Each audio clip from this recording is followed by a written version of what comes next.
Welcome to the Nomadic Spaces podcast, where we talk all things interior design, tiny houses, and happy homes. Each week, we explore different interior design strategies, the unique challenges of small spaces, and accessible design solutions to help you create a more beautiful and happier home. Whether you're a fellow tiny house dweller or simply have an interest in interior design, this show has something for you. Hi folks, your host Sarah here. I am a professional interior designer and I run my own business, Suka Interior Design, where I transform spaces all over the country. I'm also a realtor here in Asheville, North Carolina, where I live with my pup Elvis in a vintage travel trailer that I renovated into my tiny dream home. Thank you so much for being here. If you like what you hear, please consider leaving a review, hitting some stars, subscribing, and sharing this show. It's how little shows like this survive. All right, let's get into today's episode. Hi everyone, Happy New Year and welcome back to season 6 of the Nomadic Spaces podcast. I don't know about you, but 2024 was an incredibly challenging year for me, especially at the end there. So I'm just feeling incredibly hopeful and optimistic about 2025. I think it's going to be an amazing year. And I decided to approach this season of the podcast a little bit differently. Basically, I'm using a little more strategy and organization. By strategy, I mean any strategy. So yeah, basically a little more strategy and organization than the previous seasons. And each month we'll have a general theme or topic, if you will, that all the episodes for that month will be geared around. So yeah, just will feel a little bit more organized and excited to try something a little bit new with how I'm presenting content. Love to hear your thoughts as well. My contact is in the show notes, so please do share your feedback. Now let's get into today's episode.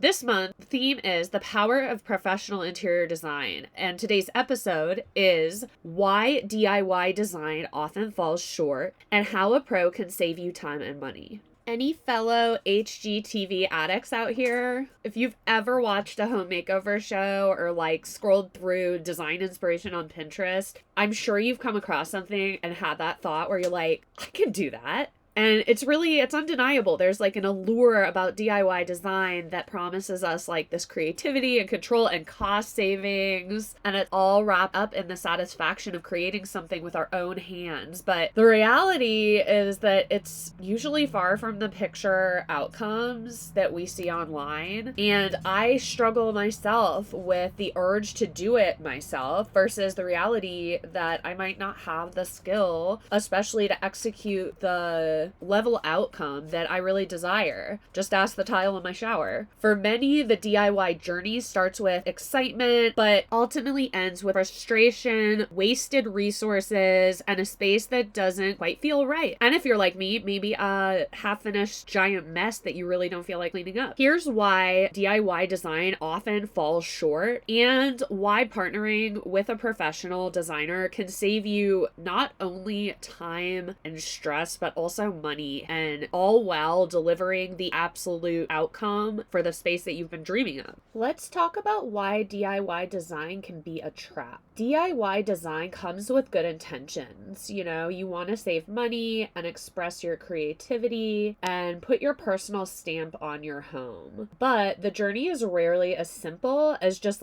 picking out paint swatches or assembling a piece of furniture. And here is why. Number one, time management is not easy. What starts as a quote-unquote weekend project often spirals into weeks or even months of unfinished work. Between your family, your job, and honestly the sheer learning curve of doing something new, your timeline will usually stretch far beyond what you originally planned.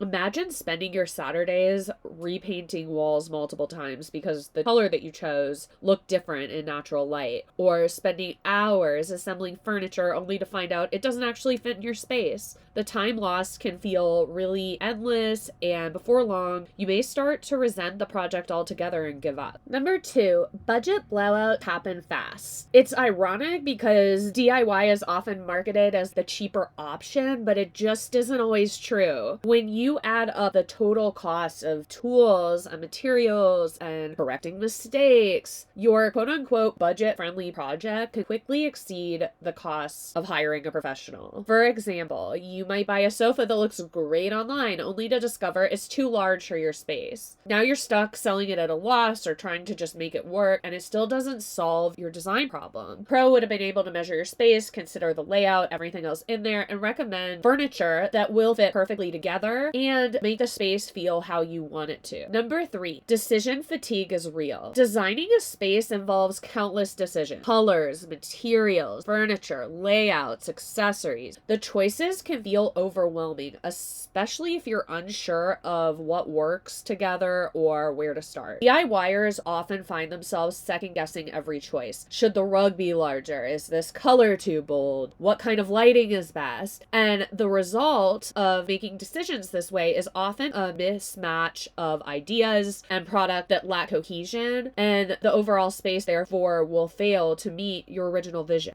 Number 4, expertise matters. DIY cannot replace years of training and experience. Professionals have a deep understanding of design principles like balance, proportion, and flow, concepts that are hard to master without trial and error. Without this expertise, even well-intentioned DIY projects can miss the mark. Maybe the furniture placement creates awkward pathways, or the lighting doesn't actually complement the room purpose. Small oversights can have a big impact on the functionality and aesthetic of your space. Hi friends, I hope you are enjoying this show. Listening to podcasts and reading blogs like this is a great way to gain knowledge. But to really make change, you need to take action. Luckily, taking action doesn't have to be overwhelming, timely, or expensive.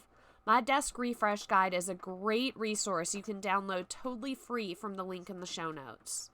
This guide will break down the redesign process into simple, actionable steps with tangible results to transform your space without spending a cent. Now let's get back to the episode. So let's talk about what happens when DIY falls short. When your DIY design doesn't go as planned, the consequences can go beyond just having an imperfect space. Your home is, supposed to be like your sanctuary, but instead it becomes a source of stress and frustration. Number 1, emotional drain. Living in a space that doesn't meet your needs or reflect your style can feel frustrating and disappointing, especially if you've been trying to achieve those goals. You may avoid certain rooms or feel embarrassed when you're hosting guests. Number 2, financial loss. The cost of fixing mistakes often exceeds the cost of doing it right the first time. Those budget overruns can really leave you feeling like you've wasted your money with nothing to show for it. And number 3 is lost time. Time is one of our most valuable resources. So every hour spent troubleshooting your design is an hour you could have spent doing a lot of other things, hanging out with your loved ones, pursuing your hobbies, maybe just simply relaxing or Netflix and chilling. DIY design risks more than just aesthetics. It can really take a toll on your overall quality of life. Here's the good news. You don't have to go at it alone. Hiring a professional designer ensures that your project stays on track, on budget, and aligned with your vision. As a professional interior designer, I've helped countless clients navigate the design process with ease and confidence. Here's how I can help you transform your space without the DIY headache. First, a clear plan. One of the biggest challenges of DIY is not knowing where to start. I create a clear roadmap for the project from initial concepts to the final result, and this eliminates the guesswork and ensures that every detail is accounted for